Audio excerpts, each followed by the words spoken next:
دعا ایک امید ہے، دعا ایک یقین ہے، دعا ایک بھروسہ ہے، دعا ایک وسیلہ ہے، دعا ایک حوصلہ ہے، دعا ایک محبت ہے۔ دعا مانگنے والا اپنی پریشانی اور مشکلات اللہ کے حوالے کر دیتا ہے۔ جب اپنی پریشانیاں اللہ کے حوالے کر دیتا ہے تو وہ ضرور پریشانیوں سے نکال دیتا ہے۔ وہ ماں سے بھی 70 گنا زیادہ پیار کرتا ہے۔ کیسے آپ کو یا مجھے پریشانی میں دیکھ سکتا ہے؟ پریشانیاں کبھی کبھی اس لیے آتی ہیں تاکہ ہمیں اللہ یاد آتا رہے۔ وہ ہمیشہ انتظار کرتا ہے کہ میرا بندہ میرے پاس لوٹ آئے۔ اللہ سے دعا ہے ہم سب کی پریشانیاں، بیماریاں، تنگ دستیاں دور فرمائے۔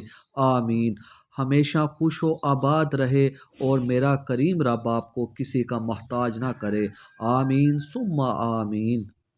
کیوں نا امید ہو گئے ہیں آپ؟ کیا آپ نہیں جانتے اللہ رب العزت کے اختیار لامحدود ہیں؟ آپ مانگو اس سے، وہ آپ کو اس قدر نوازے گا کہ آپ کو شکر کرنے کے لیے کوئی الفاظ نہیں مل سکیں گے۔ ایک مرتبہ مانگ کر تو دیکھیں، یقین کر کے تو دیکھیں۔ جو آنسو رب کے سامنے بہائے جاتے ہیں نا، وہ کبھی رائے گاں نہیں جاتے۔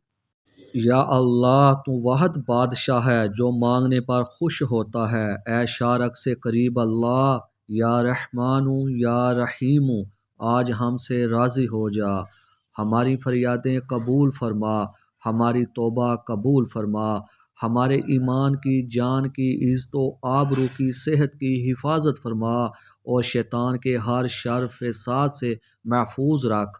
آمین یا رب العالمین۔